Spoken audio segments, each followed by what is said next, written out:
অন্যদের উঠে পড়েছে দেখতেই পাচ্ছেন। আর এই যে ইনিও উঠছেন, এখন উঠে পড়তে বললাম কাউকে আন্টি চলে আসবে।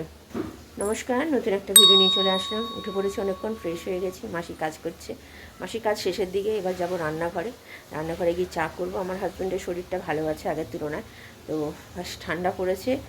আর এখন যাবো চা করবো, আজকে চা খাবো, আজকে আর কফি খাবো না, আমাকে চাটাই খাই। আমার হাজব্যান্ডে বলছে চাটাই খাবে। আর রান্না তো বলেছি এই পার্শে মাছটা করব। আর এখনও পর্যন্ত তো আমার হাজব্যান্ড বাজারে যায়নি পালক পনিরের আইটেম কিছু আনার জন্য। আপাতত দেখি চাটা খেয়ে এখন যাই, যদি তাহলে করব, না হলে দেখি অন্য কিছু করব। প্ল্যানিং তো ছিল, আর না হয় আজকে এনে রাখুক, কালকে করব। এটাই করবো। কারণ কি, যদি সব কিছু সরঞ্জাম নিয়ে এসে যদি করতে বসি আজকে, তাহলে অনেকটা বেলা হয়ে যাবে আমার। কারণ কি, শুধু তো করলে হবে না, ওটাকে সেদ্ধ করতে হবে, মিক্সিতে বাটতে হবে পালকটা, মানে তারপরে পনিরগুলোকে তো আলাদাভাবে রেখে দিবে সেটা নয়, কিন্তু ওটা আলাদা ব্যাপার, কিন্তু ওইগুলোকে করাটাই মেন ব্যাপার। তো সেই জন্য আজকে এনে রাখুক, আজকে ধুয়ে টুয়ে রেখে দেবো, কালকে সকালবেলা উঠে তাড়াতাড়ি করে এগুলোকে করে নেবো। কি আজকে রাত্রিবেলা পেস্টটা বানিয়ে রেখে দেবো, কালকে শুধু রান্না করার সময় বের করে রান্নাটা করবো, তাহলে তাড়াতাড়ি হয়ে যাবে। তো এটাই ভাবছি করবো। কি একসাথে এতগুলো একসাথে একার হাতে তো কেউ একজন হেল্প করে দিলে তাও হয়, তো হয় না অ্যাকচুয়ালি। তার মধ্যে কি, আমার ছেলেটা তো একা একা কিছুই করতে পারে না, না? তো সেই জন্যই প্রবলেম। ছেলেটা যদি একটু একা একা করতো, তাহলে আমার কোনো অসুবিধা ছিল না। করে না তা না, কিন্তু ওই যে দাঁত মাজাটা একটু ভালোভাবে করবে না, এই জন্যই সব কিছু করে দিতে হয়। তো চলুন এখন রান্নাঘরে যাই, রান্নাঘরে গিয়ে এই কাজগুলো করে চাটা করি, চাটা খাই, আমি আবার পরে আসছি। চলুন, চা করতে চলে আসলাম আমার আর আমার হাজব্যান্ডের। আর এটা আমার ছেলের দুধটা বের করে, ছেলে যেহেতু উঠে পড়ছে, এখানে নতুন করে দুধ জাম দিতে বসিয়ে দিয়েছি। আর এখানে পার্শে মাছ বার করেছি, পার্শে মাছটা ঠান্ডাটা কাটুক। তো চলুন একটা আদা দিই। এই যেদিকে আমার চা হয়ে গেছে। হ্যাঁ অবশ্যই, আপনি তো জানাবেনই। এই যে উনি উঠেছেন, আর আমাদের লোক এসছে, একটা কাজের লোক মানে আমাদের ব্যাংকের কাজের জন্য। তো এই যে, তো চলুন এবার চাটা হয়ে গেছে, আর এখানে দুধটা হচ্ছে হোক। তো চলুন আমি পরে চলে এসেছি, তেল বসিয়ে দিয়েছি, আর এখানে ভাত বসিয়ে দিয়েছি। এই যে মাছ হলুদ মাখানো ছাড়বো, সর্ষে বাটা, আর এটা হচ্ছে টমেটো পেস্ট এই মাছের জন্য। আর চিলি পনির খাবে, পনির নিয়ে আসছে, কালকে পালক পনির করবো। আজকে মানে কী খাবো রাত্রিরে, বাটি যাচ্ছে যে কারণ মুখে রুচবে না, তো তার জন্য অল্প করে চিলি পনিরই করে ফেলছি। পনির এখনও আসেনি যদিও, মাছটা করে রেখে দিই, তারপরে আসলে পনিরটা কেটে আর ক্যাপসিকামটা কেটে দিয়ে দেবো। তো চলুন মাছটা ভাজি। এই যে মাছ ছেড়ে দিয়েছি ভাজতে, মাছ ভাজা হয়ে গেছে, কালো জিরে দিয়ে দিয়েছি। এবার টমেটো পেস্ট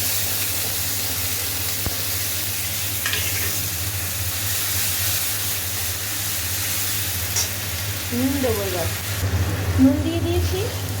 এবার একটুখানি ভাজাবো, নিয়ে জল দেবো, নিয়ে মশলা দেবো। মশলা দিয়ে দিয়েছি, হলুদ গুঁড়ো, লঙ্কার গুঁড়ো, জিরে গুঁড়ো, সামান্য মিষ্টি, সেটা জানেন কালারের জন্য রোজই বলি। এবার এটাকে ভালো করে কষিয়ে মাছটাকে দেব। এই যে মোটামুটি হয়ে গেছে, এবার সর্ষে পাউডারটা দিচ্ছি। হয়ে গেল রান্না। এই মাছের ঝাল হয়ে গেছে, এবার পনিরটা করব, আসুক তারপরে। তেল গরম করে নিয়েছি, আর কালকে পালক পনির করবো বলে পালকটাকে সেদ্ধ করে নিয়েছি, একটু নুন দিয়েছি, কাজু দিয়েছি, যেহেতু এটা পেস্ট করবো তার জন্য, আর একটু লেবু দিয়েছিলাম জলের মধ্যে। আর এখানে আমি ব্যাটার করে নিয়েছি, এই পনিরের পিসগুলো ব্যাটার করে এগুলো ভাজবো বলে। তো এখানে দিয়েছি ময়দা, দিয়েছি একটা ডিম, দিয়েছি নুন, সামান্য মিষ্টি, গোলমরিচ গুঁড়ো। তো এবার এটা ব্যাটার করে ভাজবো। এই যে বড় বড় এগুলো ভাজা করছি, এরকমভাবে সব কটাই ভাজবো। আর একজনকে দেখুন ঘুরছে খাবে বলে, এই যে দিয়েছি। কেমন লাগছে খেতে? ভালো। তো এই বড় বড় একটু ছোট করে নিলাম, অনেক বড় বড় হয়ে যাচ্ছে তাই। সব ভাজা হয়ে গেছে, আর এখানে কাঁচা লঙ্কা দিয়ে এর মধ্যে পেঁয়াজগুলো দিয়ে দিয়েছি, একটু ভাজবো, তারপরে ক্যাপসিকামটা দিয়ে দেবো। আর একটু ভাজা হোক, ক্যাপসিকাম দিয়ে দিয়েছি, এবার একটু ভাজা হোক, নুন দেবো, সোয়া সস, তারপরে সব দেবো। নুন দিয়ে দিয়েছি অল্প করে, মোটামুটি এগুলো ভাজা হয়ে এসছে।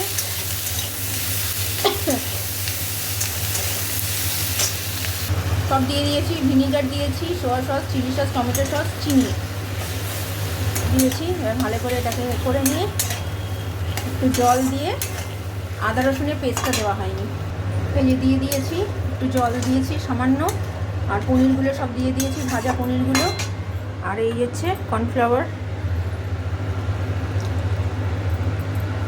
একটু জল লাগবে দিতে, ততক্ষণে একটু হোক, একটু গ্রেভি রাখি, নাহলে রাত্রিবেলা একদম কিছুই থাকবে না। এই যে আমার চিলি পনির রেডি, আর এটাকে মিক্সিতে পেস্ট করব কালকের জন্য। আজকের খাবার এটা হচ্ছে পনিরের সেই পকোড়াটা যেটা ভেজেছি, আর এই হচ্ছে মাছ, পার্শে মাছের ঝাল। তো আমার হাজব্যান্ডকে দিয়ে দিচ্ছি, আমরা পরে খাবো। আমার এই মাত্র রান্না সবে শেষ হয়েছে, তো চলুন আমি পরে আবার আসছি, হাজব্যান্ডকে খেতে দিয়ে দিই।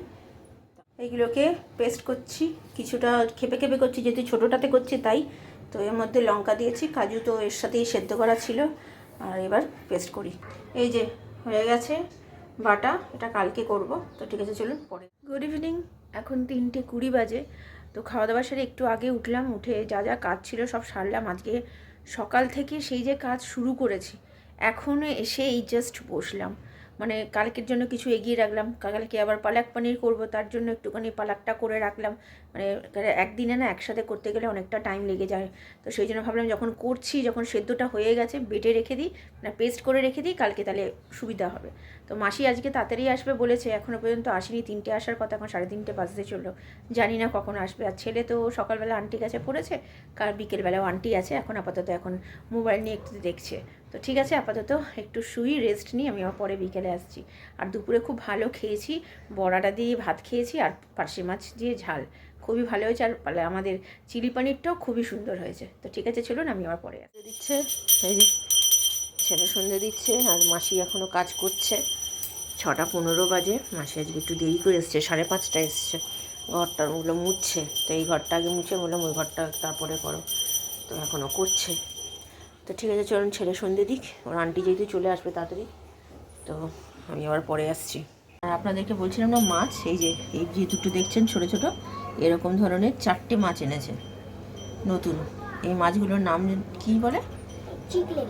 চিকলেট চিকলেট কী নাম, দেখতে কিন্তু সুন্দর, পুরো একদম মানে হালকা, একদম মানে কী বলবো, ব্লু কালার। এটা নতুন হিটার, ওই হিটারটা নিচে দিয়ে দিয়েছে। হ্যাঁ, হিটার নিয়ে এসছে, এটা নতুন হিটারটা নিয়ে এসছে, আর পুরোনো হিটারটা ওইখানে দিয়ে দিয়েছে নিচে, দেখেছেন লাইট টাইট লাগিয়ে সব করে দিয়েছে। তো ঠিক আছে চলুন, দেখানোর ছিল, কালকে দেখাতে পারিনি তাই আজকে দেখ। গুড ইভিনিং, এখন বাজে 8:10, এখনও পর্যন্ত আমার ছেলের আন্টি আসেনি। ফোন করেছিল, ফোন করে বললো যে আমি আসছি, একটু দেরি হবে, 8:10-15 হবে। তো এখন দেখা যাক কখন আসে। আর আমাদের রুটি করার মাসি এখনও আসেনি, সেই মাসি কাজ করে গেছে তখন। তারপরে ছেলে তো পড়াশোনার নাম নেই, এদিক ওইদিক ঘুরে বেড়াচ্ছে। দুধ দিয়েছি, দুধ খেলো। তারপরে বিস্কুট ছিল না বলে বিস্কুট খায়নি ও, আর টোস্ট বিস্কুট ছিল কিন্তু সেটাও খায় না, তো তার জন্য খায়নি। আর রাত্রিরের খাবার তো বলেই দিয়েছি, চিলি পনির আর রুটি। তো আমার ছেলের আন্টি হয়তো এবার চলে আসবে, বেশি পড়া নেই, তাড়াতাড়ি ছেড়ে দেবে। আবার আজকের পর কাল পরশু ছুটি, ছুটি বলতে গেলে বিয়ে বাড়ি আছে। আর যে আন্টি সকালে পড়ায় সেও বলেছে আসবে না, বা আসতেও পারে, মাকে জানাবে বলেছে, এখন মনে হচ্ছে আসবে না। তো এখন ছুটি ছুটি করেই যাবে এই সপ্তাহটাও, স্যারেরও ছুটি, বৃহস্পতিবার দিন উনিও বা দীঘা যাচ্ছেন, আসবে না। তো দেখা যাক কবে আসে। তো ঠিক আছে চলুন আমি আবার পরে রাত্রিরে আসি। রাত্রিরের খাবার চিলি পনির আর রুটি, আমার এটা ছেলের, আর এটা হচ্ছে আমার হাজব্যান্ডের। তো চলুন, আমার হাজব্যান্ড পনির একটু কম খায়, তাও মোটামুটি দিয়েছি এতে। তো চলুন আমরা খাওয়া দাওয়া করে নিই, এখন বাজে 10:30 বেজে গেছে অলরেডি, আমি তারপরে আবার পরে আসি। কেমন খেলি আজকে রাত্রিরে? চিলি পনিরটা ভালো লেগেছে? তাহলে কালকে কি খাবি? কালকে পালক পনির। আর তোমার প্রিয় কি সকালবেলা বাবা নিয়ে এসছে আজকে? তেতো, হ্যাঁ নিম বেগুন ও নিম বেগুন এত ভালোবাসে, তো বলতে নেই ভালো, যাই হোক মন্দ, ভালো মন্দ মিলিয়েই। তো সেই জন্য ও শুনে খুব দেখেছে, এনেছে আমার নিম পাতা, এত খুশিও হয়েছে কি বলবো। তো সেই জন্য কালকে করব, কালকে এমনিতেও বুধবার আছে, তো খাবো সেই জন্য। তো যাই হোক মোটামুটি সব কাজ গোছানো হয়ে গেছে, জামা কাপড় ভেজানো, চাল ভেজানো, কালকে তো পালক পনিরটা করব, পালকটা তো আজকে করে রেখে দিয়েছি। তো আর বাকি কালকে দেখি রান্না, মাছ তো আছে, মাছ কি করি। আলু আলু দিয়ে তো খাই সব সময়, ঝালও আজকে খেয়েছি, তো দেখা যাক কী করি। ঠিক আছে, ভিডিওটা তাহলে আর বড় করছি না, ভালো লাগলে লাইক শেয়ার আর সাবস্ক্রাইব করবেন, কালকে নতুন একটা ভিডিও নিয়ে চলে আসবো। আপনারা ভালো থাকবেন, সুস্থ থাকবেন। নমস্কার। তো চলুন কালকে দেখা হচ্ছে।